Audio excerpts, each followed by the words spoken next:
Hello everyone, this is Wana. Welcome to my channel, to my newborn channel. This is gonna be the first series of videos I'll be doing, and the series will be called Anachronic Renaissance Cooking. It will consist of 3 recipes inspired from Jacopo Pontormo's diary that he wrote between 1554 and 1556. And the first recipe that we'll be doing today is called Peperoni, Lessi, alla Piemontese. Welcome!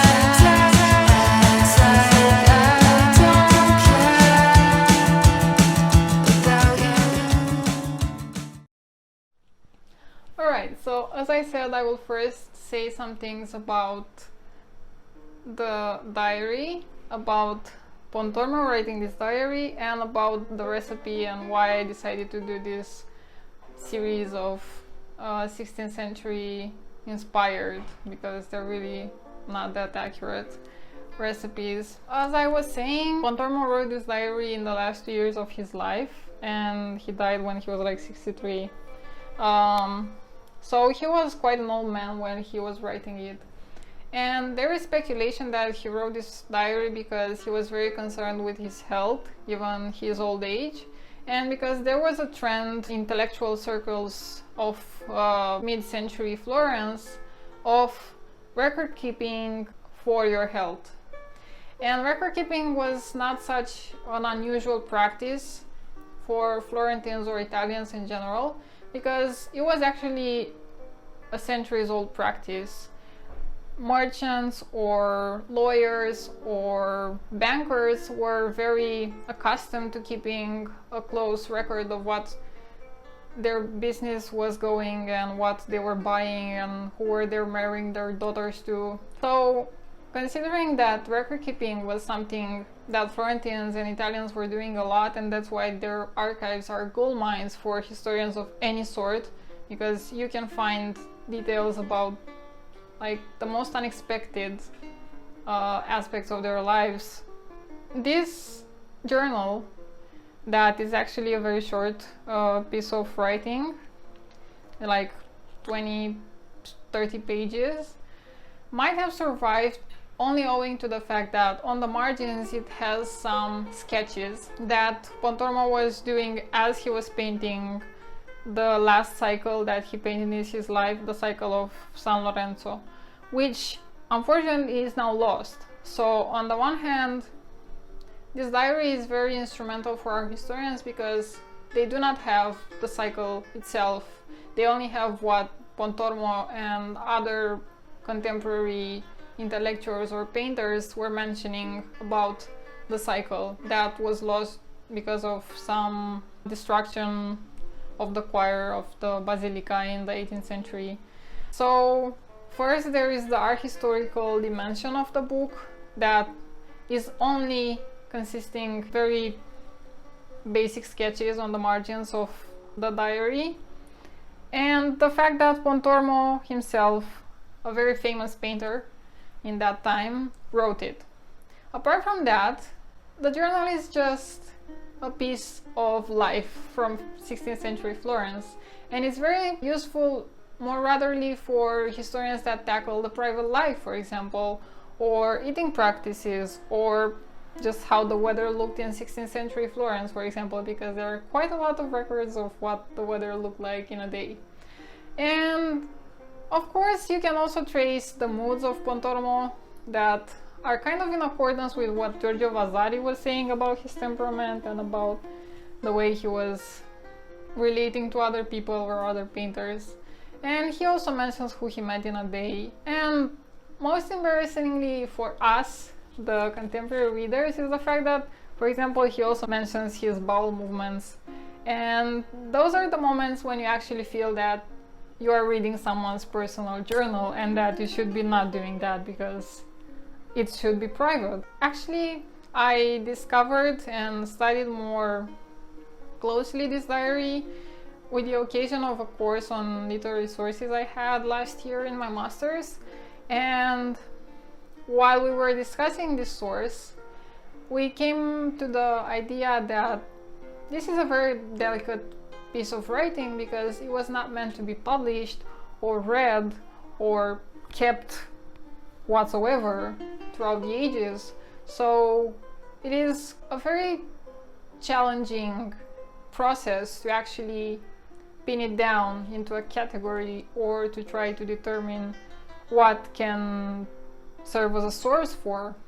And most historians have ended up concluding that this diary is something between a ricordo that can tell us things about the private life and just some things about Pontormo's character in his last years of life.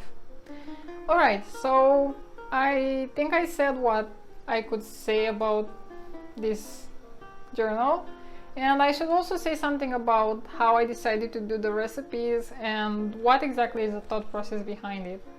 Alright, so while I was reading the journal, I kept finding all these words I've never heard before because they are some regional or just archaic forms of vocabulary that I no longer find in contemporary Italian, which I'm not that good at either. So yeah, I had to look a lot of words in the dictionary, and for example there were like 6 ways of calling red wine in a way. And besides the wine, I also needed to look for some vegetable names that sounded really alien or just words in general. And while I was doing this, I actually discovered that it's almost a recipe book, this journal. However, the problem is most of the recipes are quite strange, and I don't know who eats baby goat head nowadays, right? So I had to narrow down the choice of recipes quite a lot, and very few of them were either reproducible or vegetarian or just not grotesque.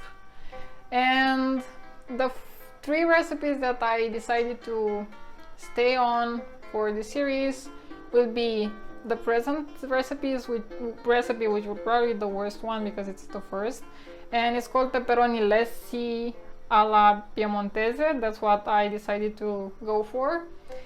The next one will be pesce d'uovo, which is kind of a more complicated omelette, but you'll see.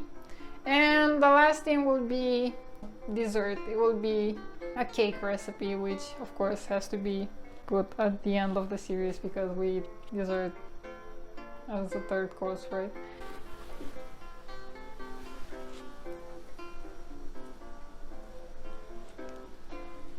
So let's put our aprons and let's go to work.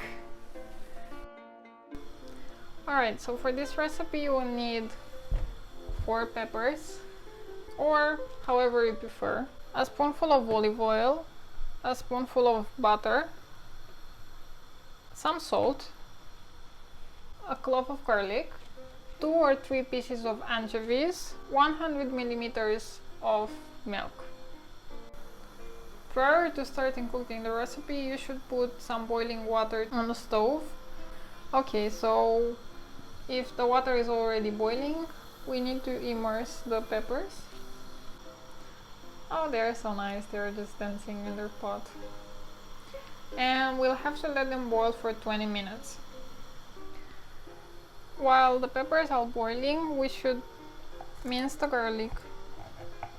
It is very important to have something underneath your cupboard because it holds it from teetering around. My mom always reminds me like 3 times a day to put something underneath the vessels or the cupboards I'm using while I'm cooking because it's just so essential. Okay, so first the garlic, and then on the same cupboard and just at the same time we should also mince the anchovies, which you should keep in mind that are extremely salty. So that's why we didn't add any salt in the boiling water, and we'll actually only add salt at the end if we'll find it necessary after tasting the peppers. A random fact, I had a bread in the oven while I was filming and it's in stone because I forgot to take it out. Yep, this is actually the first time I failed to make bread. It's like fake bread.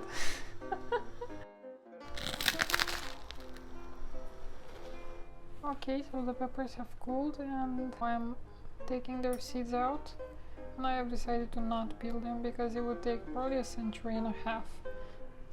Alright, so after having seeded them, we need to cut them in stripes.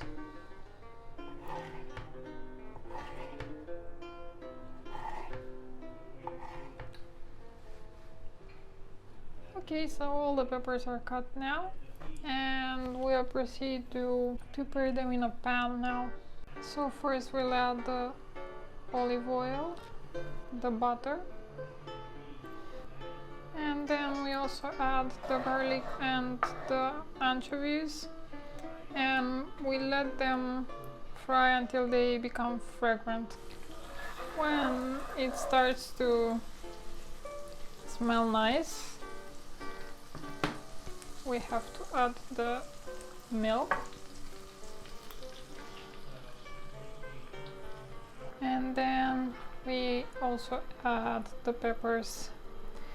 It's not that easy to cook with one hand and film with the other, so that's why I'm only showing things in steps already done. After having added all the ingredients in the pan, we still have to cook it for another 10 minutes approximately with the lid on. Alright, I have turned off the fire, and as you can see, because I didn't use whole milk, it turned bad. Alright peeps, so this is how the recipe turned out, and it's very good, and I must say that you don't feel the fish, you only feel like something very tasty because it has the garlic and the anchovies. Alright everyone, thanks for coming to my channel and following my recipe, and I really hope that as many as possible of you will try and make this. I wanted to say that this is of course a contemporary adaptation of something that is only very briefly named in the journal. So I am not trying to assert that I'm doing a 16th century recipe. I am just doing a very simple recipe that has proved to be very enduring throughout the ages, and that it is also present in 16th century in Pontormo's diary, but also today in a lot of versions. And this version, the Piemontese? Yeah. La versione Piemontese that I chose to do today is just a subjective choice, of course. It doesn't mean that much. Yeah. I can't wait to eat this. And what else did I want to say? Oh.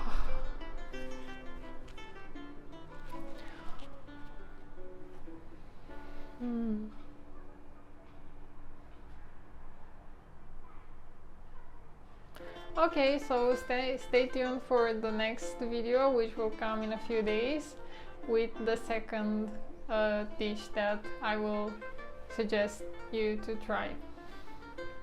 Okay, bye!